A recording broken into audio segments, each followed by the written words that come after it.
हमारे साथ मध्य प्रदेश बीजेपी के अध्यक्ष और सांसद वी.डी. शर्मा जी हैं।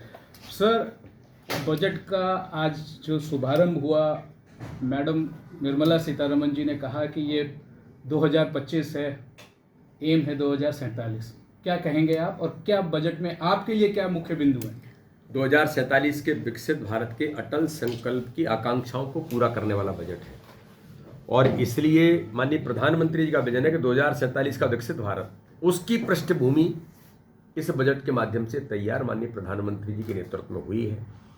इस बजट के माध्यम से आज मध्यम वर्ग को जो 12 लाख के स्लैब को टैक्स फ्री किया है, ये आज तक का सबसे बड़ा ऐतिहासिक कदम है और इसके माध्यम से केवल मध्यम वर्ग नहीं, आम गरीब को भी इसके कारण से वो लाभान्वित होगा, क्योंकि जब उसकी पेइंग कैपेसिटी बढ़ती है, बाकी चीज़ें होती हैं, तो कई प्रकार के चेंजेस आते हैं। तो इसलिए इस बजट के माध्यम से संपूर्ण भारत का आम जन आज खुश हुआ है, वो उत्साहित है। इस बजट के माध्यम से शिक्षा के क्षेत्र में, मेडिकल के क्षेत्र में दवाइयों को 36 दवाइयों को टैक्स फ्री किया है। ये प्रधानमंत्री जी का विजन है कि कई प्रकार से आम आदमी कहाँ परेशान होता है, तो इस क्षेत्र में परेशान होता है।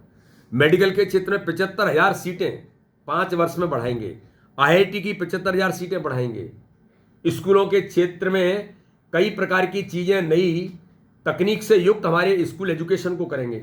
ऐसा इस बजट के माध्यम से बहुआयामी बजट जो इस भारत के अंदर आम लोगों को सशक्त और ताकत देने का जो बजट है, इसलिए ऐतिहासिक बजट है। विपक्ष कह रहा है कि ये बिहार स्पेसिफिक बजट बनता जा रहा है, उसके बारे में आप क्या कहेंगे? लेकिन सच बात ये भी है कि किसान, महिला और विद्यार्थी को आपने इस बजट में टैप किया है, उनको उन पे बहुत ध्यान दिया है। मैं वही कहता हूं कि प्रधानमंत्री जी कभी किसी के साथ कोई वेरिएशन नहीं करते। सबका साथ, सबका विकास, सबका विश्वास का मंत्र। और जिस व्यक्ति ने गरीबी जी है, गरीब का बेटा देश का प्रधानमंत्री है, तो प्रधानमंत्री मोदी जी हमेशा हर गरीब की, आम जन की चिंता करने के लिए हर निर्णय में ये रिफ्लेक्शन होता है। इसलिए विपक्ष तो केवल नकारात्मक राजनीति करता है।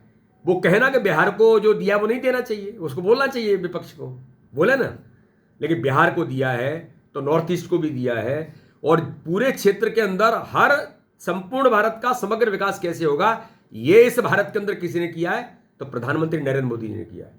तो इस बजट में भी वो रिफ्लेक्शन दिखाई देता है। इसलिए विपक्ष केवल नकारात्मक राजनीति करता है, केवल झूठ बोलने का काम करते हैं, लेकिन जनता आज उत्साहित है।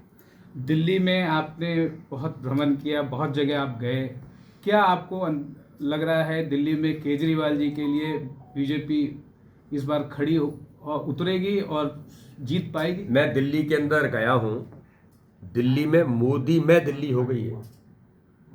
हर व्यक्ति अब मोदी जी को लाना है और दिल्ली को आगे बढ़ाना है, इस नारे के साथ लोग जुट गए हैं।